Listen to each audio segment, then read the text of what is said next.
যিসকল কেণ্ডিডেটে দৰ্পণ পৰ্টেলত online HS first ইয়েৰৰ কাৰণে অনলাইন এডমিশ্যনৰ কাৰণে এপ্লাই কৰিছিল সেইসকল ষ্টুডেণ্টৰ কাৰণে এই ভিডিঅ'টো অলপমান গুৰুত্বপূৰ্ণ হ'ব লাগে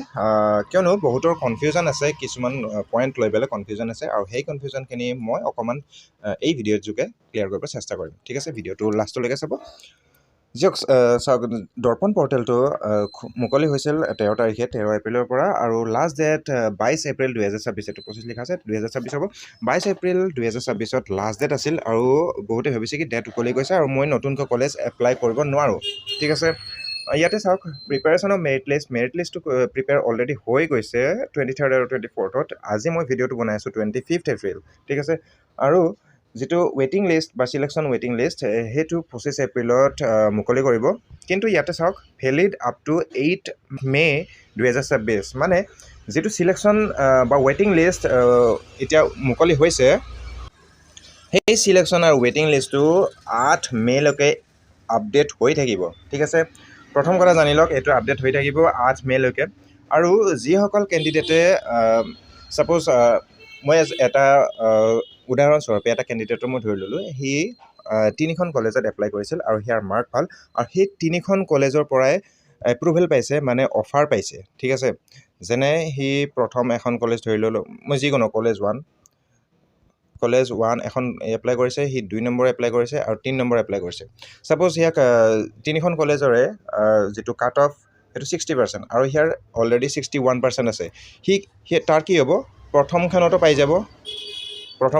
যাব তাৰপিছত দ্বিতীয়খনতো পাই যাব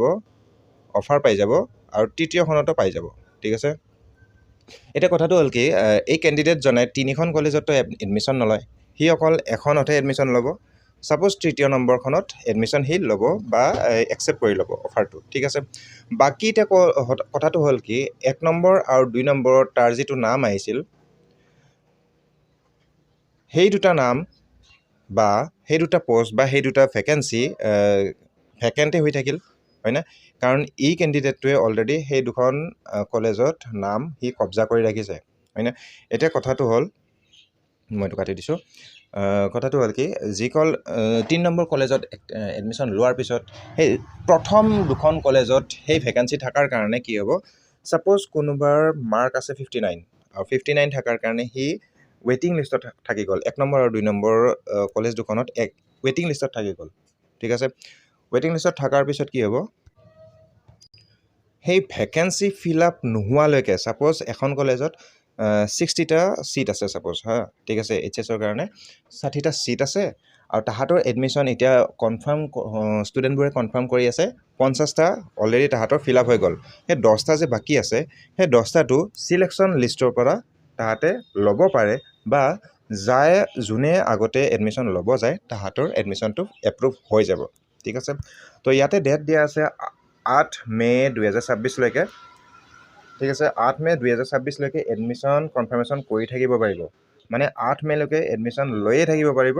ষ্টুডেণ্টবোৰে যেতিয়ালৈকে কলেজৰ যিটো ভেকেঞ্চি বা তাহাঁতৰ যিটো থ্ৰেছহোল্ড এটা যে এখন কলেজত এইটো ক্লাছৰ কাৰণে ইমানটাই ষ্টুডেণ্ট ল'ম সেইখিনি যদি ফিল আপ নহয় তাহাঁতে এডমিশ্যন লৈয়ে থাকিব তো আপুনি কৰিব কি এতিয়া মই ভিডিঅ'টো বনোৱা মেইন উদ্দেশ্যটো কি আপুনি এতিয়া ৰেজিষ্টাৰ যদিও কোনোবাই ৰেজিষ্টাৰ কৰা নাই কৰি ল'ব পাৰে আৰু লগ ইন কৰি পেলাই ছাপ'জ এতিয়া মই লগ ইন কৰিম ঠিক আছে আজি হ'ল 25 এপ্ৰিল আৰু মই ইয়াতে 25 তাৰিখে এটা নতুন কেণ্ডিডেট নহয় যি কেণ্ডিডেটটোৱে অলৰেডি এপ্লাই কৰি থৈ দিছে সেই কেণ্ডিডেটটো মই এতিয়া দেখাই আছোঁ আপোনাক আপুনি লেফ্ট ছাইডে চাব পাৰে মাই এপ্লিকেশ্যনছ আৰু এপ্লাই অপশ্যন আছে এপ্লাই অপশ্যনত গৈ পেলাই এতিয়া নতুন ছাপ'জ এখন কলেজত এপ্লাই কৰিব খুজিছে ঠিক আছে এতিয়া নতুন কলেজত এপ্লাই কৰাৰ কাৰণে ইনষ্টিটিউটৰ নাম মাৰি দিলেই হ'ল বা আপুনি ডিষ্ট্ৰিক্ট ৱাইজত চুজ কৰিব পাৰে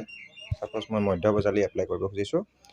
মধ্য বজালী এই কেণ্ডিডেটজনে এপ্লাই কৰিব খুজিছে ঠিক আছে মধ্য বজালী মই এপ্লাই ছেকশ্যনত গৈ গৈছোঁ তাৰপিছত আৰ্টছতে এপ্লাই কৰিব ইয়াতে অলৰেডি আৰ্টছে আছে অকল তো ইংলিছটো প্ৰথম থাকিবই সেইটো কম্পালচৰি হয় তাৰপিছত MILত অসমীয়া লৈ ল'ব তাৰপিছত মই এটা 3টা ছাবজেক্ট দি দিব লাগে কেণ্ডিডেটজনৰ 3খন ছাবজেক্ট লাষ্ট টাইম চুজ কৰা আছিল ইকনমিক্স আছিল প্ৰথম ছাবজেক্ট দ্বিতীয় ছাবজেক্ট আছিল লজিক এণ্ড ফিলচফি তৃতীয় ছাবজেক্ট আছিল পলিটিকেল চায়েন্স তাৰপিছত এডভান্স অসমীয়া লৈছিল আৰু মিডিয়ামটো অসমীয়া ঠিক আছে এতিয়া মই এপ্লাই ফৰ এডমিশ্যন ইয়াতে দি দিওঁ আৰু নতুনকৈ এতিয়া মোৰ এখন মানে এই কেণ্ডিডেটজনৰ নতুন এখন কলেজত এপ্লাই হৈ গ'ল আৰু এই কলেজখনৰ যিটো ৱেইটিং লিষ্ট 8 মেলৈকে মাৰি থাকিব। এইখন কলেজ বুলি নহয়, প্ৰত্যেকখন কলেজৰে ৱেইটিং লিষ্ট বা চিলেকশ্যন লিষ্ট 8 মেলৈকে আপডেট হৈয়ে থাকিব, হয়নে? তো পিছত আপোনাৰ ইয়াতে admission offer you are offered for admission সেনেকৈ আহি যাব। যদি এই চিলেকশ্যন এইখন কলেজে বা যিকেইখন কলেজে এই কেণ্ডিডেটজনক চিলেক্ট কৰি লয় তেতিয়া এডমিশ্যন অফাৰ আহি যাব আৰু সেইমতে অফাৰটো ক্লেইম কৰিব লাগিব বা একচেপ্ট কৰিব লাগিব। যদি আপুনি অফাৰ ক্লেইম কৰিব লাগে বা একচেপ্ট কৰিব লাগে, কেনেকৈ কৰিব লাগে নাজানে, তেতিয়া যদি কিবা ডাউট থাকে তেতিয়া মই নতুনকৈ এটা ভিডিঅ' বনাই দিম, আপুনি কমেণ্টত লিখি দিব। বাকী যিমানখিনি ডাউট আছিল মই ভাবোঁ এই ভিডিঅ'ৰ মাধ্যমে আপোনাৰ ক্লিয়াৰ হৈ গৈছে। ঠিক আছে, লগ পাম নতুন এটি ভিডিঅ'ত।